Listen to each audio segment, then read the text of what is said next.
Welcome back to the real talk session of the marine whales. और आज की video में हम बात करने वाले हैं कि हर कोई मर्चेंट नेवी फील्ड को बेकार क्यों बोलता है, हर कोई मर्चेंट नेवी फील्ड को क्यों ब्लेम करता है, चाहे वो मर्चेंट नेवी एस्पिरेंट हो, चाहे वो कैडेट हो, चाहे वो सीफेरर हो, हर कोई इस फील्ड को ब्लेम कर रहा है। तो दोस्तों आज की वीडियो में हम फैक्ट चेक करने वाले हैं और मैं आपको बताऊंगा कि क्या ये बातें सब सच है या फिर क्या ये बातें सिर्फ एक मिथ है जिससे आपका कोई भी लेना देना नहीं है और बेसिकली आप खुद को डिमोटिवेट कर रहे हो मर्चेंट नेवी ज्वाइन करने के लिए।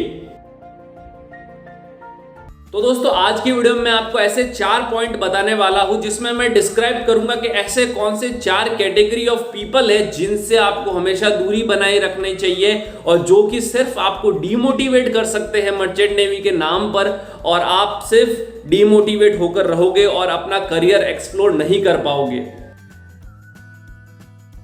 दोस्तों एक सिंपल सी बात है, हम मान लेते हैं कि मेरा अगर आईआईटी बॉम्बे में नहीं होता है तो मैं क्या बोलूंगा, मैं यही बोलूंगा कि आईआईटी बॉम्बे एक बेकार इंस्टीट्यूट है।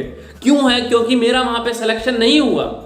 मेरा अगर एनडीए में सिलेक्शन नहीं होता है तो मैं बिल्कुल बोलूंगा कि एनडीए बेकार है, वहां पर तो पार्शियलिटी होती है, वहां पर जैक्स लगता है।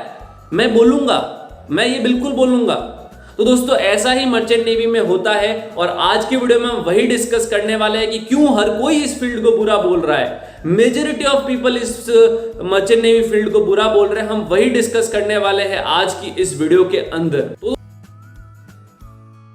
दोस्तों जो सबसे पहला पॉइंट है, जो सबसे पहली कैटेगरी, वो है मर्चेंट नेवी के कैडेट्स जो अभी स्टडी कर रहे हैं मैरीटाइम ट्रेनिंग इंस्टीट्यूट में। तो उनका अगर किसी कारणवश कॉलेज से प्लेसमेंट नहीं होता है, बहुत सारे कारण है, वो कॉलेज में नहीं पढ़ाई करते, उनके खिलाफ कोई डिसिप्लिनरी एक्शन होता है, या तो वो सस्पेंड हो जाते हैं, या फिर उनके मार्क्स अप टू डेट नहीं होते, या फिर उनका इंटरव्यू में सिलेक्शंस नहीं होता है, बहुत सारे रीजंस होते हैं। तो उसके बाद में वही कैडेट्स बाहर आकर इस इंडस्ट्री को बुरा बोलते हैं और जो नए एस्पिरेंट्स होते हैं उनको बोलते हैं कि नहीं नहीं ये फील्ड तो बहुत ज्यादा बेकार है, इसमें तुम कभी अपना करियर परस्यू कर ही नहीं पाओगे। और वो ऐसा इसलिए बोलते हैं क्योंकि वो खुद किसी कंपनी का इंटरव्यू क्लियर नहीं कर पाए, इसलिए वो ऐसा बोलते हैं। तो दोस्तों मैं आपको एक टिप देने वाला हूं कि कोई भी मर्चेंट नेवी कैडेट से आप अगर बात करते हो, उनसे पूछते हो कि भैया आपका कॉलेज कैसा है, थोड़ा सा बता दो, मुझे भी एडमिशन लेना है इस कॉलेज के बारे में, तो उनसे हमेशा एक चीज पूछो कि भैया आपका प्लेसमेंट क्यों नहीं हुआ, क्या रीजन था उसके पीछे। मैं आपको बताता हूं मेजॉरिटी ऑफ द रीजन ये होता है उनके मार्क्स अप टू डेट नहीं होते, इसलिए वो क्वालिफाई नहीं कर पाते हैं। दूसरा रीजन ये भी हो सकता है उनके खिलाफ कोई डिसिप्लिनरी एक्शन होता है, इसलिए कॉलेज उनको नहीं बिठाता है किसी भी कंपनी में। ऐसे बहुत सारे वैरायटी ऑफ रीजंस होते हैं, इसलिए फिर वही कैडेट्स बाहर आकर इस इंडस्ट्री को ब्लेम करते हैं और जो नए स्टूडेंट्स हैं उनके दिमाग में एक मिथ बन जाता है कि यार जो कैडेट परसू कर रहा है ये ट्रेनिंग कोर्स, वही बोल रहा है कि यार ये घटिया कोर्स है, तो फिर मर्चेंट नेवी ज्वाइन ही क्यों करना।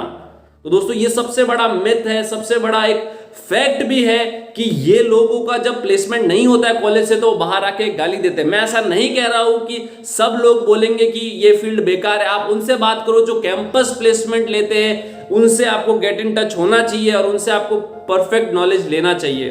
अब दोस्तों जो नंबर 2 पॉइंट है और नंबर 2 कैटेगरी के जो लोग हैं वो होते हैं विक्टिम्स। विक्टिम्स का मतलब ये है या तो उनके साथ में फ्रॉड हुआ है, मान लो कि किसी ने 12th के बाद में कोई कॉलेज ज्वाइन किया या फिर कोई शिप ज्वाइन करता है, तो वो फ्रॉड एजेंट्स के द्वारा ज्वाइन करते हैं, फ्रॉड कंपनी के द्वारा ज्वाइन करते हैं, तो फिर लास्ट में उनके हाथ में क्या आता है, एक डेड शिप, जहां पर उनको सैलरी नहीं मिलती है, जहां पे उनको फूड फैसिलिटी नहीं होती है, जहां पे उनको गधों की तरह काम कराया जाता है। फिर वह बाहर आके बोलते हैं कि मर्चेंट नेवी बहुत ही बेकार फील्ड है। तो उनके लिए मैं एक पॉइंट बताना चाहूंगा कि क्या आपने थॉरो रिसर्च किया था इस फील्ड में जाने से पहले? फ्रॉड हर फील्ड में है, मर्चेंट नेवी फील्ड में भी है, लेकिन इसमें थोड़ा ज्यादा फ्रॉड है। तो आपको वो एक कहावत है ना कि हर कदम आपको फूक फूक के रखना पड़ेगा, तो वही यहां पर काम आता है। बिना रिसर्च के जाओगे तो बिल्कुल आप ट्रैप में फंस जाओगे। तो वो जो विक्टिम्स है उनका फ्यूचर खराब हुआ, मेरे लिए सिंपैथी है उनके लिए कि वो बिना रिसर्च करके गए तो उनका फ्यूचर खराब हो चुका है या फिर उनसे पैसे लूट लिए गए हैं। लेकिन इसका मतलब ये तो नहीं कि हम इसको जनरलाइज वे में बोल दे कि हाँ सब एजेंट्स फ्रॉड ही होते हैं। मैं यहाँ पे किसी का सपोर्ट नहीं कर रहा हूँ, आप डीजी शिपिंग की वेबसाइट पे जाओ, वहां पर वैलिड एजेंट्स के भी कॉन्टेक्ट नंबर्स, कॉन्टेक्ट डिटेल्स होती है वहां पर। तो ये बातें होती है बहुत सारी कि हम जनरलाइज वे में बोल देते हैं कि यार ये तो फील्ड ही बेकार है। क्यों? क्योंकि आपके साथ में फ्रॉड हुआ इसलिए। अरे मेरे साथ में फ्रॉड हुआ तो मेरी गलती थी, मैंने रिसर्च क्यों नहीं किया? दोस्तों ये सब पॉइंट आपको दिमाग में रखने हैं और उनकी बातों में आपको नहीं आना है। वो अपना एक पॉइंट पर्सपेक्टिव बता रहे हैं, आप बिल्कुल उस पॉइंट पर सोच सकते हैं, आप विचार कर सकते हैं उस पॉइंट पर, लेकिन उसको रियलिटी मान के मत बैठो कि सबके साथ भी ऐसा ही होने वाला है। अब दोस्तों जो नंबर 3 पॉइंट है और नंबर 3 कैटेगरी के जो लोग हैं वो होते हैं those who left the shipping for their personal reasons. बहुत बार ऐसा होता है, मैंने भी देख रखा है कि किसी किसी का बहुत ज्यादा एंथुजियाज्म होता है शिप को ज्वाइन करने के लिए, अपना ट्रेनिंग पीरियड पूरा करने के लिए, लेकिन जब शिप पर जाते हैं तो पता चलता है कि अरे यार यहाँ पर रियलिटी कुछ और ही है।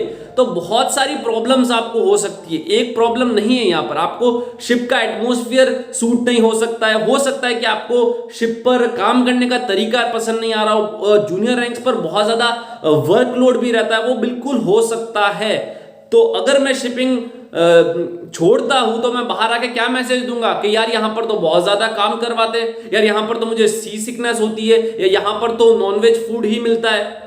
ऐसा नहीं है, ऐसा बिल्कुल नहीं है, वो सिर्फ अपना पॉइंट बता रहे हैं। आप उसको कंसिडर कर सकते, आप उसके बारे में सोच सकते, लेकिन उसको रियलिटी मान के बैठ जाना एक बहुत ही बड़ी बेवकूफी होगी। वो सिर्फ अपना एक पॉइंट बता रहे हैं कि मेरे साथ ऐसा हुआ इसलिए मैंने शिपिंग छोड़ दी।